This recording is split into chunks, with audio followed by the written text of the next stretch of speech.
मिरची भजी या पद्धतीनुसार केली तर एक पोळी नक्की सहज जास्तीची खासाल. इतके मस्त कुरकुरीत आहे, बघू शकतात. तर चला अशाच मस्त आतमध्ये मिरची कुरकुरीत असणाऱ्या भज्याला सुरुवात करूया. पूर्णपणे एकदम कुरकुरीत तळलेले क्रंची असे आज आपण भजे करणार आहे. तर चला रेसिपीला सुरुवात करूया. अशाच मस्त मस्त रेसिपी तुम्हाला जर बघायची असेल तर पटकन माझ्या चॅनलला लाईक आणि सबस्क्राईब नक्की करा. नमस्कार, मंजूस आर्ट रेसिपीमध्ये आपले खूप खूप स्वागत आहे. मी 7 ते 8 मिरच्या घेतलेल्या आहे. तुम्हाला जर फक्त मिरचीचे भजे आवडत असेल तर कमी तिखट असणारी मिरची घेऊन या. म्हणजे फक्त मिरचीचे भजे खायला खूप टेस्टी लागतात. पण ती मध्ये कच्ची न राहता मी आज तुम्हाला टिप्ससहित मिरची कशी बनवायची हे सांगणार आहे. आता आपण सर्व मिरचीमध्ये मीठ तर भरून घेतलेलं आहे. पॅनवरती जर यानुसार मिरची अगोदर खरपूस अशी भाजून किंवा तळून म्हणा, यानुसार जर तुम्ही घेतली अगोदर तर तुमच्या भजे एकदम परफेक्ट तयार होतील. आता 1 कप मी बेसन पीठ घेतलेलं आहे, 1 चमचा हळद आणि 1 चमचा लाल तिखट.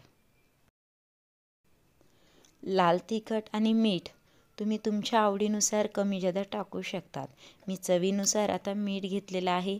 1 चमचा ओवा, 1 चमचा जिरं हे साहित्य घेतलेलं आहे. आता आपल्याला हे पीठ भिजवायचं आहे, पण त्या अगोदर आपण मिरचीची जी बाजू असती ती पलटून घेऊ. म्हणजे दोन्ही बाजूनी मिरची खरपूस अशी भाजल्या जाईल.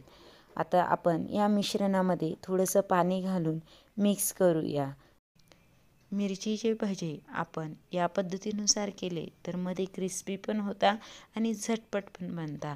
आतमध्येपर्यंत मिरची खरपूस पण झालेली असते, तळलेली बी क्रंची असते आणि खायला पण छान लागते. यानुसार मी पीठ भिजवलेलं तुम्हाला मी बॅटर दाखवलं होतं. आता आपण एका कढईमध्ये तेल घेऊया तळण्यासाठी. तेलाला ताव आला की आपण भजे तळायला टाकणार आहे.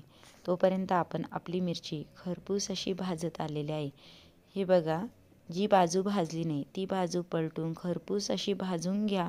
नंतरच तुम्ही या बॅटरमध्ये ती मिरची मिक्स करा. आता मी ज्या ज्या मिरच्या खरपूस भाजलेल्या आहे त्या सुरुवातीला मिक्स करून घेतलेल्या आहे आणि ज्या कमी भाजलेल्या त्या अजून थोड्याशा क्रिस्पी होऊन देत आहे.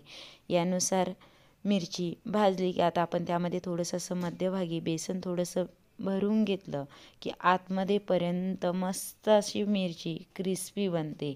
आता यानुसार मी पीठ भरून घेतलेलं आहे. या पद्धतीनुसार सर्व मिरच्यामध्ये मी आता पूर्णपणे असं बेसन पीठ भरून घेत आहे आणि मिरची अलगद उचलून तळायला टाकत आहे. तुम्हाला जर जास्तीची क्रिस्पी जर मिरची आवडत असेल तर थोडा गॅस कमी करा आणि अजून मस्त कुरकुरीत अशी आपली ही मिरची तयार होऊन द्या. जास्तीचा कलर जर तुम्हाला आवडत नसेल तर गॅस कमी असताना तुम्ही ही मिरची एकदम क्रिस्पी होईपर्यंत तळू शकतात. यानुसार मी आता मिरची तळून घेतलेलं आहे. बघा मिरचीला किती मस्त रंग आलेला आहे आणि मिरची खरपूस आतपर्यंत मीठ म्हणा किंवा बॅटर म्हणा किंवा मिरची तळलेली पूर्णपणे परफेक्ट मिरची आपली तयार झालेली आहे. यानुसार सर्व मिरचीच्या आज मी भजे म्हणा किंवा पकोडे म्हणा आपले आज तयार झालेले आहे. यानुसार आता सर्व मिरच्याचे मी भजे तळून घेतलेले आहे.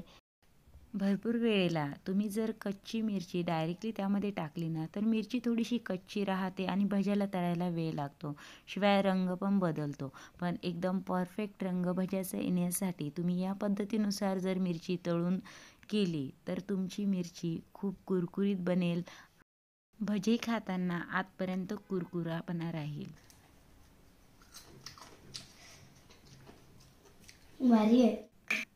आहेत ना कुरकुरीत? अशाच या पद्धतीनुसार रेसिपी करा म्हणजे तुमची कुरकुरीत मिरची पकोडा एकदम परफेक्ट येईल. अगदी नवशिकाऊ जर असेल तरी पण त्यांना ही मिरची भजे बनवता येईल. आजची रेसिपी आवडली असेल तर पटकन लाईक आणि सबस्क्राईब नक्की करा. थँक्यू.